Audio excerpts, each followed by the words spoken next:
कहानी की शुरुआत होती है एक एम्बुलेंस ड्राइवर की है। अगर आपको मेरी कहानी सुनाने में अच्छी लगी तो वीडियो को लाइक और चैनल को सब्सक्राइब जरूर करें। एक छोटे से गांव से, जिसका नाम था सेनपुर। यह गांव शांतिपूर्ण और खुशहाल था, लेकिन हाल ही में यहाँ कुछ अजीब और डरावनी घटनाएं घटने लगी थी। लोग अजीब आवाजें सुनते थे और कईयों ने तो यह दावा भी किया कि उन्होंने रात में एक भूतिया एम्बुलेंस को गांव में देखा है। इस घटना ने पूरे गांव को भयभीत कर दिया था। सेनपुर के लोग अब रात में बाहर निकलने से कतराने लगे थे। लोग बताते थे कि यह एम्बुलेंस गांव के पुराने अस्पताल की थी, जिसे बंद हुए कई साल हो चुके थे। एक भूत कहते थे कि इस एम्बुलेंस गांव की सड़कों पर घूमता है और लोगों को डराता है। उसने ठान लिया कि वह इस रहस्य को सुलझाकर लेकर रात में उस एम्बुलेंस का पीछा करने की योजना बनाई। उसके दोस्तों में रमेश, सुरेश और विजय थे। ये सभी अजय के बचपन के दोस्त थे और उसके साथ हर मुश्किल में खड़े रहते थे। उन्होंने योजना बनाई कि वे आधी रात को गांव के चौक पर इकट्ठा होंगे और वहां से उस एम्बुलेंस का पीछा करेंगे। रात के 12 बजते ही वे चारों दोस्त गांव के चौक पर पहुंचे। वहां सन्नाटा पसरा हुआ था और केवल हवा की सायम सायम की आवाज सुनाई दे रही थी। थोड़ी देर बाद उन्हें दूर से एम्बुलेंस की रोशनी दिखी। वे चौकस हो गए और छुपकर उसका इंतजार करने लगे।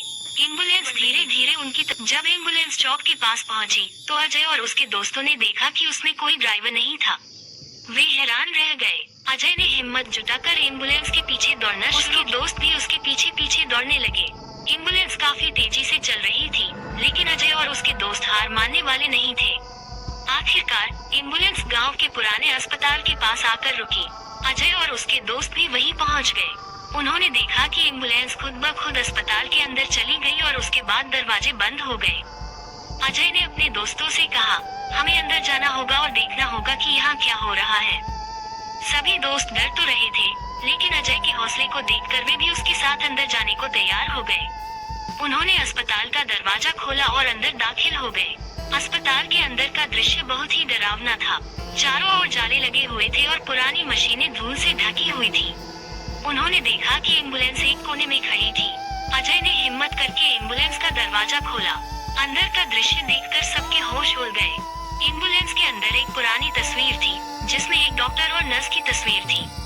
तस्वीर के नीचे लिखा था, डॉक्टर मोहनलाल और नर्स सविता 1985। अजय ने कहा, ये तो बहुत पुरानी तस्वीर है। शायद यही लोग इस अस्पताल में काम करते थे। तभी अचानक उन्हें पीछे से किसी के रोने की आवाज सुनाई दी। सभी ने मुड़कर देखा तो एक बूढ़ी औरत खड़ी थी। यहाँ क्यों वह रो रही थी? अजय ने हिम्मत करके पूछा, आप कौन हैं और यहाँ क्या हो रहा है? बूढ़ी औरत ने बताया, मैं सविता हूँ। इस अस्पताल में नर्स की दुर्घटना हुई और हमारी एम्बुलेंस दुर्घटनाग्रस्त हो गई। उस दुर्घटना में मोहनलाल की मौत हो गई और मैं घायल हो गई। तब से मैं यही भटक रही हूँ।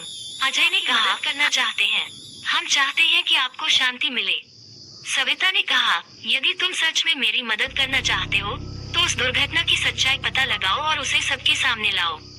तभी मुझे और मोहनलाल को शांति मिलेगी। अजय और उसके दोस्तों ने ठान लिया कि वे इस रहस्य को सुलझाकर रहेंगे। वे वापस गांव में लौटे और वहां के बुजुर्गों से इस दुर्घटना के बारे में पूछताछ की। गांव के एक बुजुर्ग ने बताया, वह दिन बहुत भयानक था। एक ट्रक ने एम्बुलेंस को टक्कर मार दी थी। उस ट्रक के ड्राइवर ने शराब पी रखी थी और वह तेज गति से चला रहा था। दुर्घटना के बाद वह ड्राइवर भाग गया और कभी पकड़ा नहीं गया। ड्राइवर को खोज अजय और उसके दोस्तों उन्होंने पुलिस से मदद मांगी और पुराने रिकॉर्ड्स खंगालने लगे। कई महीनों की मेहनत के बाद उन्हें पता चला कि वह ड्राइवर पास के शहर में छुपकर रह रहा है। अजय और उसके दोस्तों ने पुलिस के साथ मिलकर उस ड्राइवर को गिरफ्तार करवा दिया। अदालत में उसके खिलाफ सबूत पेश किए गए और उसे सजा सुनाई गई।